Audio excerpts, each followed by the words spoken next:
Well, now, without any further ado, it's always good to ask yourself these 5 questions before you even commit that money that you have. You know what? I know that money has taken you a lot of time to consolidate it, to make sure that you accumulate, to store it, to save. There is a lot of sacrifice that is associated with that money.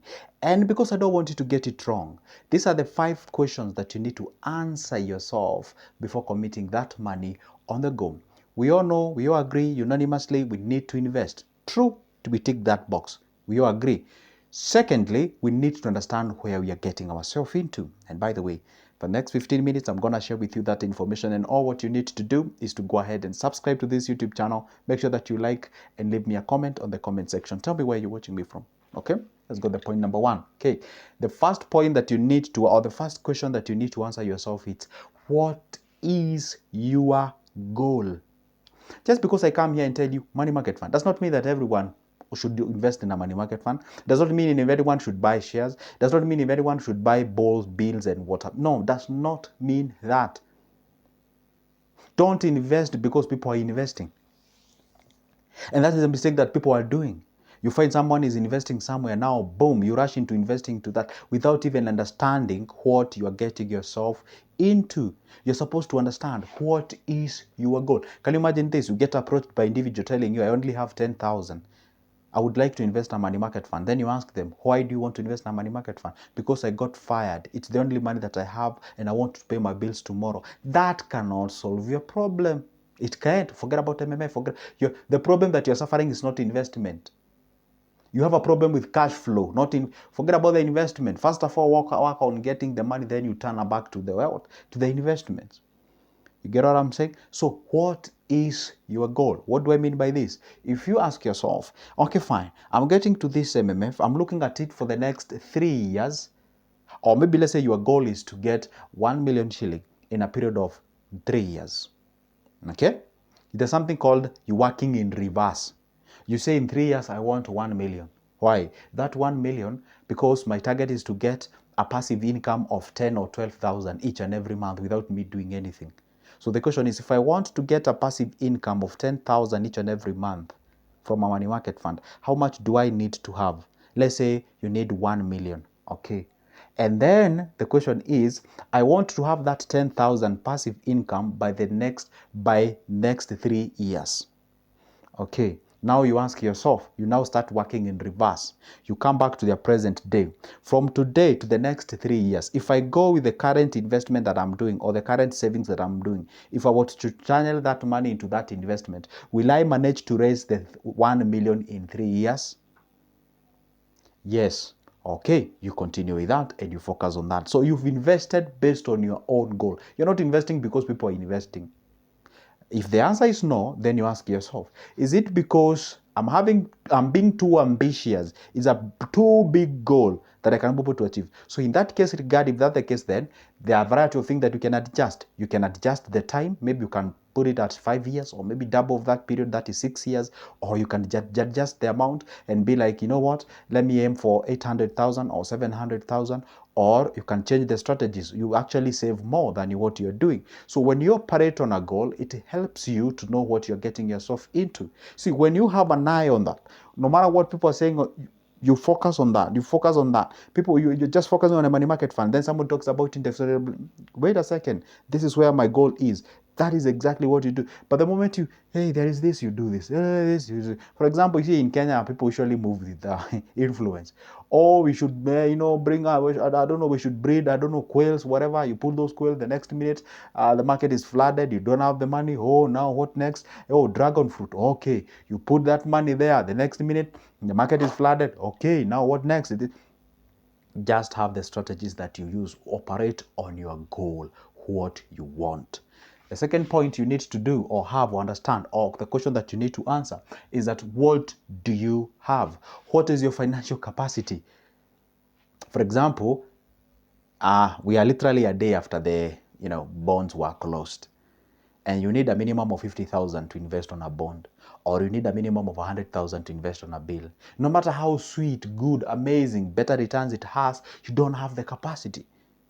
You can desire the something that you can desire for an A, but your brain it is incapable of delivering an A. You get what I'm saying? So there's nothing wrong with desiring the big things, but just be real. In the world of finances, I'm not saying that you should not have hope. You should have it. It is a good breakfast, but it's a poor dinner. Don't end with it. So be real to yourself. What is my financial capacity? My financial capacity, it is telling me stick to MMF, stick to bills, stick to bonds, stick to normal businesses, stick to something that you're able to service, something that you're able to fund, something that you're able to invest on. If you do not have the capacity to buy properties, like the real estate and what have you, stick to that what you are doing.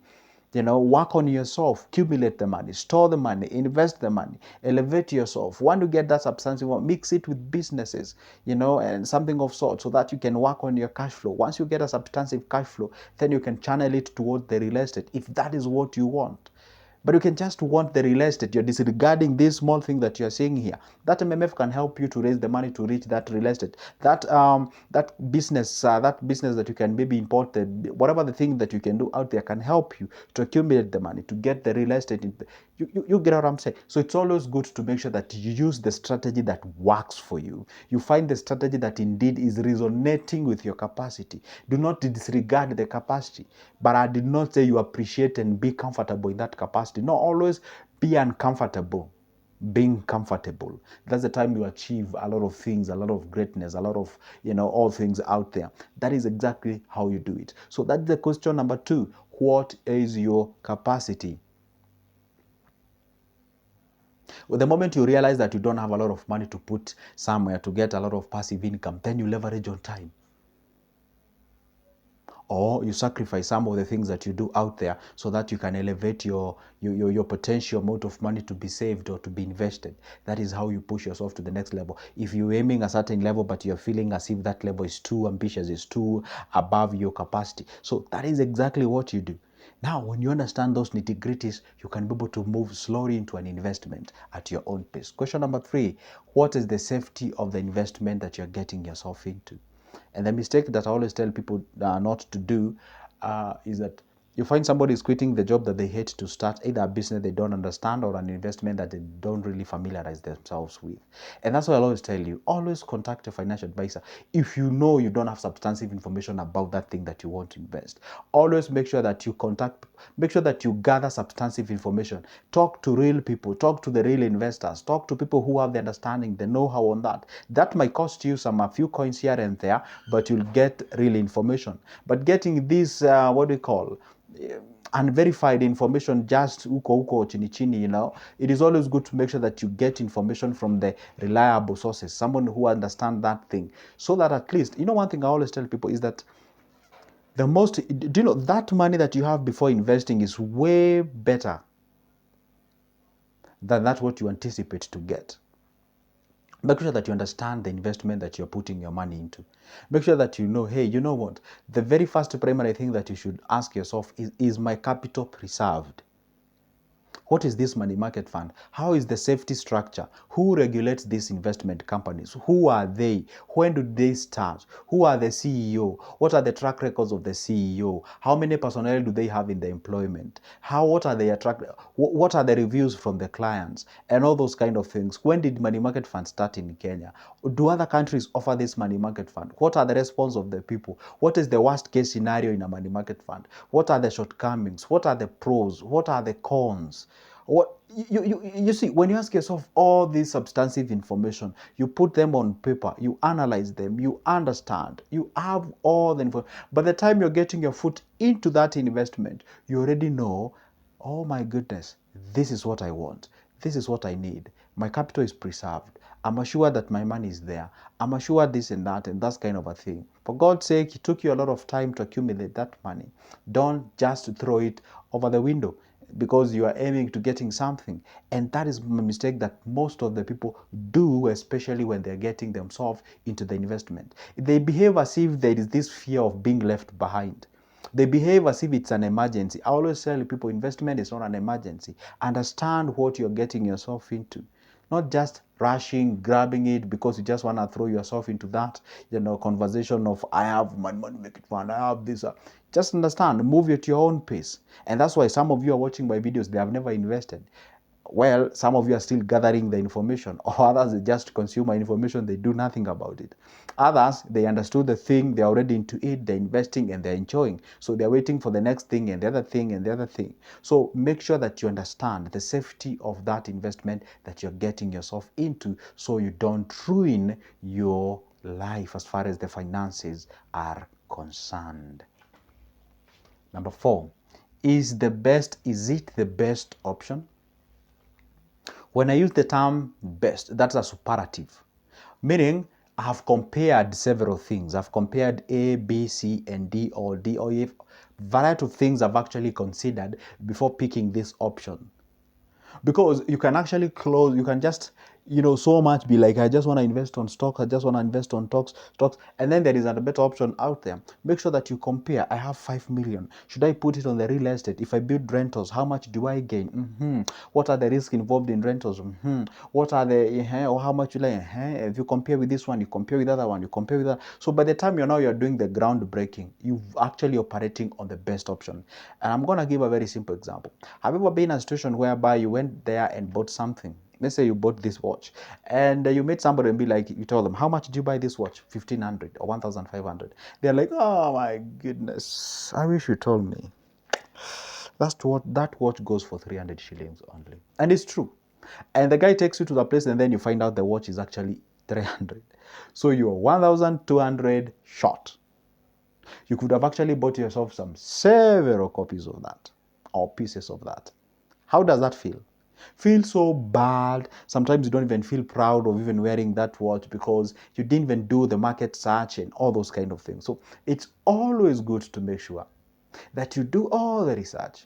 They call you for an insurance policy. They call you for an education policy. They call you for anything and everything, for MMF, for fixed deposit and what have you. Ask yourself, they call you for shares or for stocks or for whatever. Ask yourself, am I putting my interest first? Am I getting the best deal? Is this the best that I can ever get? Is this the best that you have in the market? Am I operating? You get what I'm saying? Make sure that you tap all the options to make sure that by the time I'm settling on this, it's the best that I got.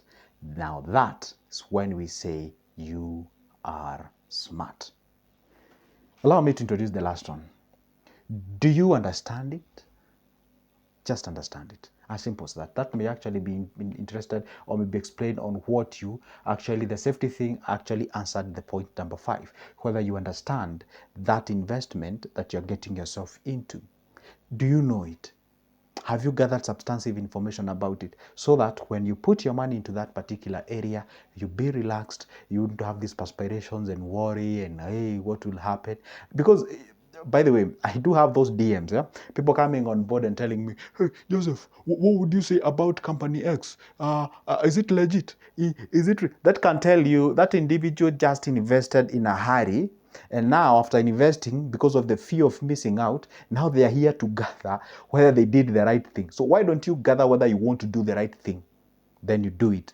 Rather than just rushing, throwing there, boom, and then you're like, is it the right thing? Did I do?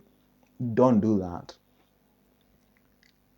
And that's why most of the Kenyans, they get scammed because of not doing the due diligence. Anyway, that's good, Joseph. Make sure that if you're interested of my services, go ahead and grab that number of mine from the description of this specific video. And make sure that you subscribe, leave me a comment on the comment section. For now, it's a goodbye and see you in the next one.